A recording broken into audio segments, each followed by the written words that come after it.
Hello and welcome to FatBoss Weekly Season 2, Episode 11. Hello. And FatBoss Weekly, for the people who don't know, is mine and Alex's weekly roundup show where we talk about all the news and shit. Yeah, all the stuff that goes on in WoW. And there's been a lot of stuff going on, Lawrence. A lot of exciting news for Warlords of Draenor, as well as some crazy stuff that's happened on live servers on EU and US. But before we go into that, there is an important event coming up this Sunday, isn't there? There is indeed. This Sunday on Twitch with FinalbossTV, which is the people that we previously had an interview with. Well, yep. You did. It was good fun. I wasn't able to come, sadly. There is going to be an event. We're going to be doing a WoW Trivial Pursuit. Yeah, Trivial Pursuit. Yes, we are going to be doing that, and it's going to be awesome. Sounded like Stewie a bit there. Pursuit. Yeah, but there's going to be 4 teams of 2 players each. Me and Loz is going to be on a team. We've got Anna and Bay. You've also got Nobbel, and you've got loads of other cool people. It's going to be so good. That's going to be happening on Sunday, this Sunday coming up, which is the 23rd of March, and it's going to be at 9 PM CET, 8 PM GMT, 4 PM EDT, which is Eastern Daylight Time, I learned today while looking up the times, and 1 PM PDT. So there you go. So I'm sure if you want to find out when that is, you can find out for your zone. Yeah. I don't know. But either way, that's going to be so much fun. It's going to be awesome fun. There's going to be loads of people there. And we're going to fail horribly because we know nothing. Like, I'm a bit worried about it. Like, well, we're competitive guys, I think. Or at least I like to think that I am. Yeah, a little bit competitive. So I'm going to go into this not with any research. I'm too lazy to do that. But you could always have, like, WoW Wiki on the other screen. Or, I mean, what? What? Well, we're not going to cheat. But either way, it should be a laugh. Yeah, it should be Hopefully they don't ask too many lore questions, because Nobbel's going to fucking shit on us. Yeah, it's not going to go very well. But yeah, looking forward to it. So we'll see you there, guys, for that event. But moving away from that, Siege of Orgrimmar. Yes, Lawrence, they've done some crazy shit. Yes, normal and heroic is now available cross-realm. Well, considering Blizzard was just like, this is impossibly. It's too hard. And then it was just suddenly like, oh yeah, it's out now, guys. Bye. There was actually a tweet from a dev about 2 or 3 weeks ago. Yeah.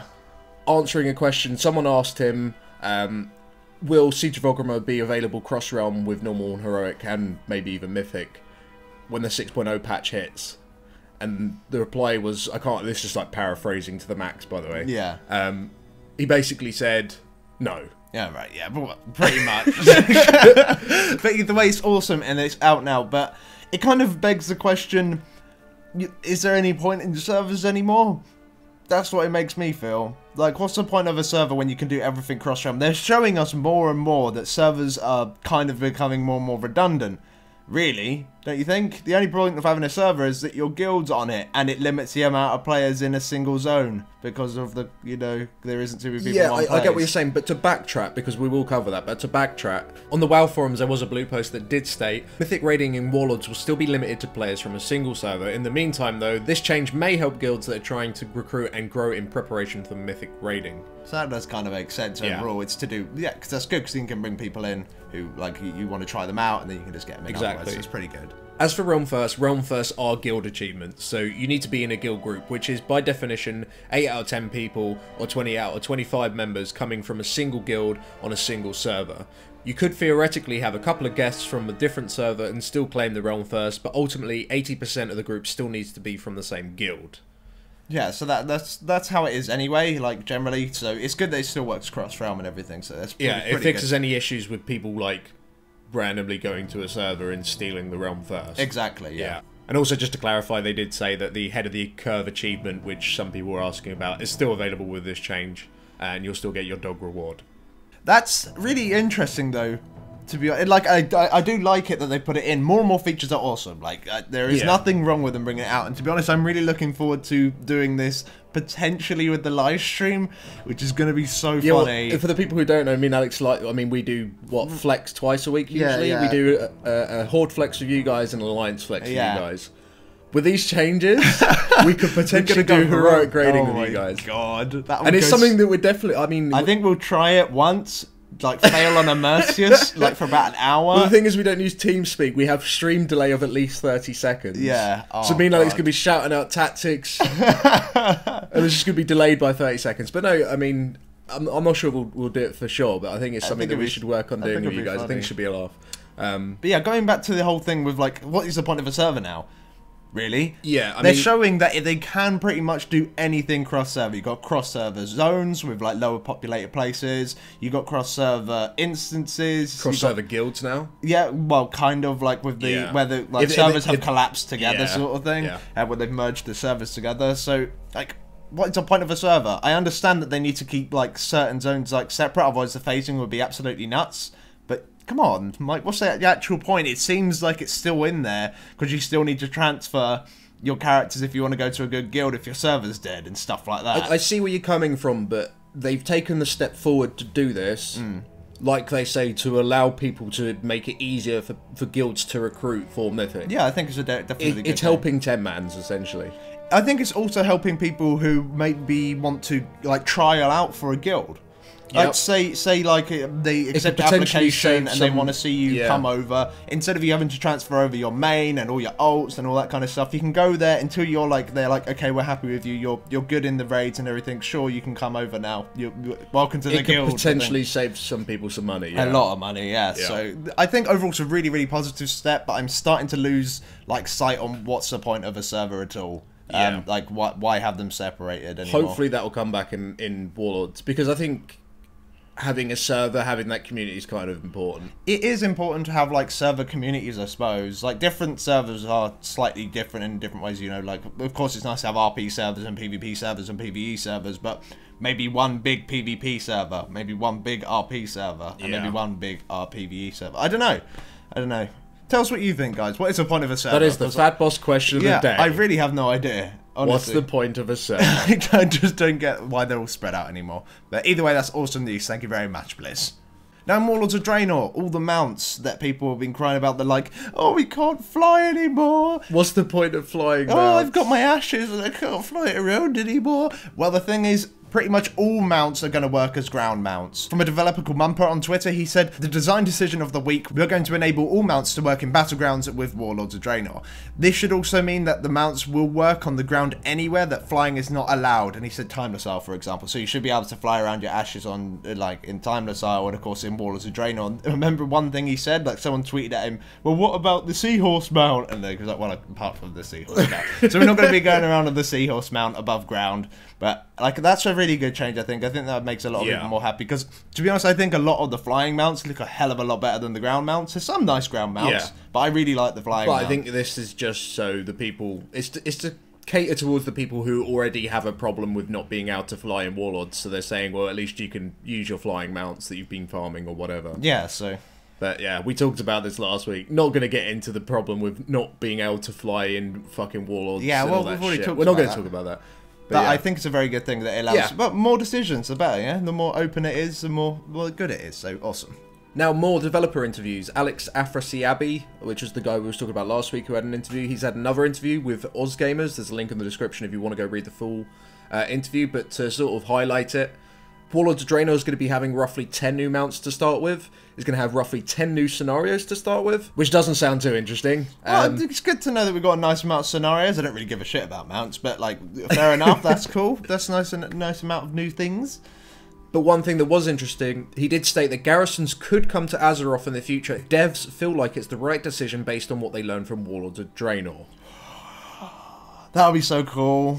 That would be so cool. I really like this idea. I mean, if garrisons are as successful as what they could potentially be, if they make them really, really good and people, like, use them a lot, if they can start putting them in other areas as well and also sort of integrate them so it's almost part of your leveling experience from level 1. Ooh. That would be amazing, but obviously that would need almost a complete revamp with how quests work and how... You'd need so much time and resources for you to integrate the garrisons into low levels and all that. Who even does low levels though? You can pay your way out of it. Come on, there's no such thing as level 1. I still think it would be a great idea. I think it would be awesome if they could do that, because as we've said multiple times, the leveling experience in this game is very shit, and the garrisons they've tried to. I'm not sugarcoating it at all. The garrisons they've tried to integrate with the leveling experience in Draenor, as they've already stated, and it's going to be, like, very, very important. It's almost going to be a prime hub for your quests, so you might get a quest that's go kill 10 bear asses and then take them back to your garrisons, so you're blacksmith can inspect, make sure they're high quality or whatever. You know, I don't know where I'm going. To be honest, I think it would be really, really awesome if we can have it just in zones. I don't even care that you have to be level 90 or above. Say, like, in zones that you really like the look of, but never go to. Like, some people like the look of, like, maybe Ashara or Ashenvale or Crystal maybe Song Forest, shit like that. Yeah, which no one ever uses. Exactly. So there like, was nothing ever done in that zone, was there? Crystal Song Forest. Not really. No. There's just Dalaran flying above it, and that's it. Yeah. There's nothing underneath. There's just a forest. It looks cool as fuck. But... Yeah, that's a good point, actually. I completely forgot that there's like one quest chain in that zone where it's pretty much kill the shit in the forest, and then that's pretty much it. Oh yeah, that's a terrible. Yeah, I want to go there. Yeah, make that's that whole where I want place my go. garrison. But either way, I think it'd be really cool if you could have like loads of places where to put your garrison, not just in Warlords, because then you could go and just go to these older zones that look really quite cool, like, but you just don't really go to because there's nothing to do there. So I think it'd be nice to have a reason to go and visit those older places. So that would be. And cool, hopefully that'd be definitely. based off the success of this. So Yeah, hopefully if everyone likes garrisons, then it might come to Azeroth, which would be absolutely awesome. Or Northrend. Or Northrend. Yeah, they need it in Northrend. In more news, for all you lore guys, this might interest you, there is a new WoW book coming out. It is called War Crimes, and it is the new World of Warcraft novel by author Christy Golden. And she has written over 30 novels and several short stories in the fantasy, horror, and science fiction genres. And she also did the 8 previous World of Warcraft books, including the New York Times bestseller Rise of the Lich King. Wonderful. Which is my personal favourite. Yeah, as if you've read a book. I haven't read it. I don't even know what a book is. But, so yeah, she's done a bunch of shit for Blizzard. Yeah, she's done the StarCraft novels as well. Stuff like that. So she probably should know what the fuck she's doing. So it should be a good book if for people who actually enjoy reading the books. But I think the subject of the book is actually going to be quite interesting to people who maybe haven't read the books before, because what it's doing is it's like following. It says in the blurb, follows the dramatic events that grip Azeroth in the wake of Siege of Orgrimmar, and delves into long buried secrets that may have been best left uncovered. Yeah. So yeah, it's basically what the fuck's going on with Siege of Orgrimmar. It's covering everything that's happening in Warlords, kind of. So. And it did actually say on the Blizzard website, pre-order now and you could be one of the first to learn what the future holds for the residents of Azeroth and the recently dethroned war chief of the Horde. Yeah, so if you want to know all about all that kind of stuff, if you're interested in that, or, yeah, so there you go. Pre-order the book. Yeah, so the Are you going to get it? I don't know, really. I'm not much let's of a be reader. real, you're not. I'm not going to get it. I'm not going to get it. But, like, people who do like the books will be able to get it, so there you go. That's coming out, which should be awesome. I don't know how to fucking read. BlizzCon 2014. Nice way of introducing that, Lawrence. Yes, BlizzCon 2014 has been unveiled that it's going to be happening, I think. Potentially. Potentially, yes. So what they've done is that they've, on the virtual ticket page, they've recently had some updates and they changed the title and the header to include 2014 rather than 2013. So assuming that they didn't do this by accident, so I don't know why they would do that by accident, it could mean that we will actually have a BlizzCon for 2014. And that'll be awesome to see BlizzCon, because like when they do BlizzCon, they normally announce shit. Yeah, BlizzCon's usually really good. Yeah. I mean, I enjoy watching BlizzCon, so... But yeah, we should hear an announcement about it very, very soon. They usually announce BlizzCon sort of in February or March, so we're kind of overdue it anyway. Yeah. But yeah, keeping in mind this could just be an accident. It's not guaranteed. Yeah. You never know. Blizzard do crazy shit sometimes. But BlizzCon's only ever missed a gap in 2006 and in 2012. Yeah, it's been going since 2005, so it's been going for a long time, so I imagine that they would do something, but I'm not really sure what they have announced. Blizzard's been going crazy recently, like, Reaper of Souls has literally come out, Hearthstone's come out, and the Heroes of the Storm Alpha's pretty much just come out as well. And there's just so much going on. Like, what else have they got planned? I don't know. I thought they'd have a little break. Expected release 2015, I read somewhere. Titan's supposed to come out like 6 years ago. I don't even know what Titan is. It's like a first-person shooter or something I heard, or what? It's like Star Wars. It's just Star Wars. That's what Blizzard are going to announce. Fucking hell. Either way. So yeah, BlizzCon. Wonderful. Could be happening. Maybe. Probably not. Fucking knows. Now moving on to the part of the show we look at our mail. You guys know how it works. Send your email to us on Facebook, Twitter, and on Twitch. If you'd like to be featured in next week's show, you can send us your questions, you can send us your art, you can send us your shit jokes, which we got fucking loads of this week. Holy shit. Yeah. Your jokes are terrible. None of them are featured in today's show. I just frowned. It wasn't even like an increased breath through the nose, like like it was just terrible. It was just a like, frown. oh god. I hate you guys. Either way, kicking it off, starting with Chanting Sort of on Twitch, who said, do you think they should add a boss to Siege of Orgrimmar similar to Raden in the pre-patch for Warlords of Draenor, to try and keep it interesting for the raiders waiting for the next expansion? On this topic, I think it should be Rathian, as he has been absorbing power that the characters have gathered, like the Heart of the Thunder King, and maybe he found the Heart of Visage. In my opinion, it will be a good climax to the legendary quest storyline. So thank you for that, Charting Sort of. To be honest, I'm not going to tackle Rathian because I don't know the lore or anything. I thought he was a good guy, but I don't even know. Well, he's a Is bit he of the son of someone? he's son of Deathwing. Deathwing. He's a bit of a bastard. Well, he's going to be the son of someone anyway. Yeah, because he's the son of someone. But yeah, he's Son of a test tube. but he's a bit of a bastard. Like he becomes like a little whiny bastard at the end. It's really annoying. But I don't know. either Should have read the WoW books, I suppose. Yeah, I suppose. But I think that they won't be adding any other bosses. Not that like.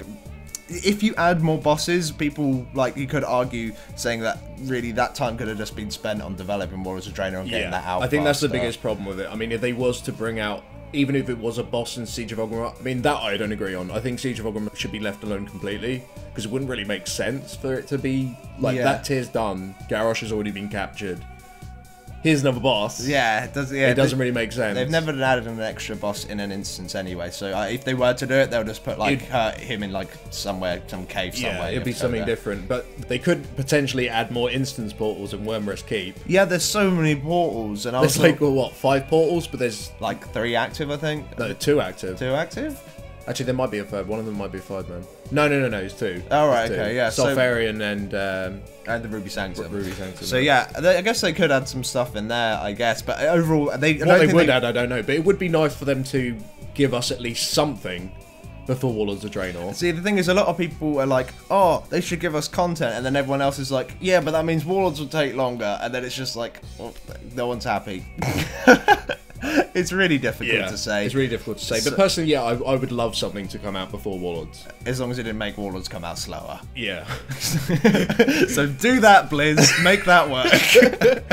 I can't. But yeah, thank you very much, Chanting Sort of. Awesome question.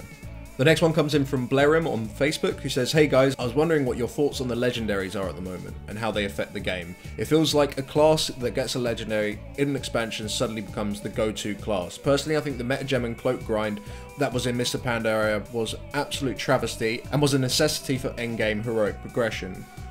What is your input on how legendaries should be tweaked for Warlords of Draenor to be both balanced and appealing?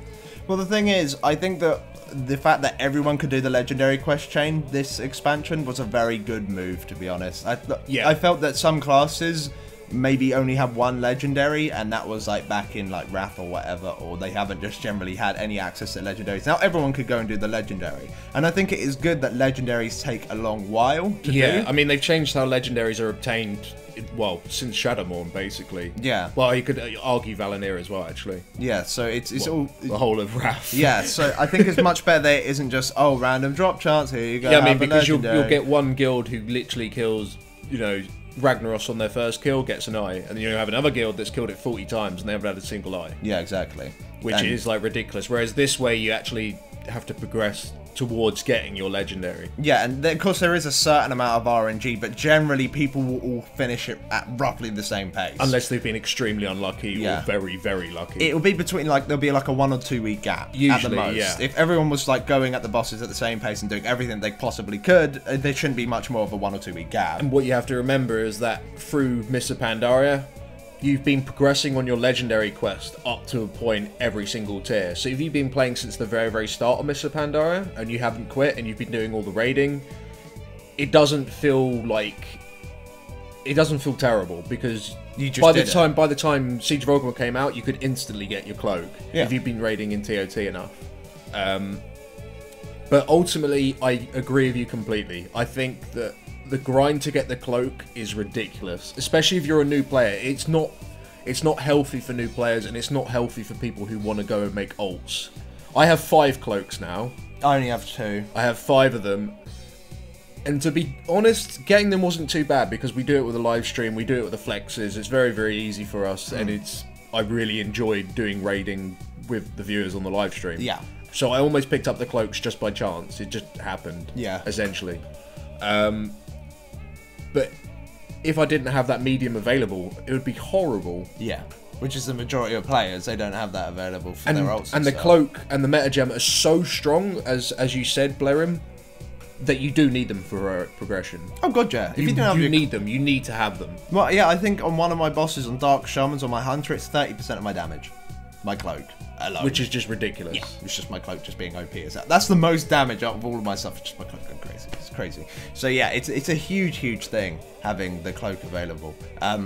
So maybe the thing is, if it wasn't good though, if it wasn't amazing, then no one would go for it because it'd just be pointless going for it. It's a lot of grind. So it has to be good. But I think that the way they want to, like, I don't know, it just doesn't seem varied enough. I don't know how they'll make it better. I think they just need to, like, kind of vary it up a little bit. I don't know. Like, I mean, right now I think they're balanced. I mean, they're very strong, but the thing is, everyone can get them. So the only thing that's unbalanced about it is that you have to go and get it. Yeah, that is an unbalancing. But that isn't. Yeah, well, everyone has to corrected me. Yeah, it's got nothing to do with balancing. It is balanced because everyone has the option to get it. As for making it appealing, that is where it becomes difficult because right now getting the cloak and getting the metagem is not appealing. I mean, for a start, they should be account bound. They should be like heirlooms. Well, like a Battle.net. Yeah, there should be a Battle.net thing, and everyone on your account can use it. That'd be pretty. That's what I think anyway, because having to do it for your ults and whatnot, like you say, so they're actually like useful for raiding. Yeah. Rather than you having to wait. I don't know. I really don't know. Yeah. Overall, I think that's the change that needs to be done. Overall, I think if you do. Make it so it's Battle.net bound, so you can just transfer it over, you can have all your capes, as long as you've done it on one account, because I think the first time you go through it, it's not terrible. It's okay. Yeah. Especially if you've been doing it throughout the expansion, as you said, I think it's fine. However, if you have to do it again on a brand new character, say, oh, I really want to heal as a monk, or I really want to damage on a rogue, or whatever. But I can't be bothered because I have to do the 4 months of quest chain before I'm actually useful. Yeah, exactly. So especially with Warlords around the corner, that puts people off as well because they're like, is there even any point? Warlords might even be out before my cloak comes, which is unlikely. But it's still possible. Take about a year. Which kind of puts you off. I mean, I'm not working anymore. Well, I'm working on my Alliance cloak. But after that, I'm done. No more. I'm not working on any more characters. So yeah, overall, definitely agree with you. Make it Battle.net account bound, but I think overall, it's not unbalanced. It's just a bit And as long. for, like, I mean, I think keeping legendaries universal so everyone can use them is definitely the best way of going. Making class-specific legendaries just makes that class OP. Yeah. Think about rogues and Dragonzol. OP. Healers in, well, I mean... kind of different. Well, yeah, because you have to bring healers anyway. But yeah, the healer that had the Valanir was OP compared to all the healers that didn't have it. Yeah, and they couldn't all progress at the same time. The DPS that had the Shadowmourne were more OP than the DPS that didn't have the Shadowmourne. So, yeah. I think class-specific ones are shit, but yeah. So that's all we got time for this week. Thank you very much for watching. If you do want to be involved in next week's show, then make sure you do send in your mail on Twitch, on Facebook, and on Twitter. Those links are in the description below. And do remember that on Sunday, this Sunday coming up, the 23rd, that we're going to be on FinalbossTV on their Twitch page. There's links to that as well at all the times, 9 PM CET, 8 PM GMT, 4 PM EDT, and 1 PM PDT for the Trivial Pursuit with a bunch of cool people. So it should be awesome fun. So thanks very much for watching, guys, and we'll see you next time. Thanks for watching.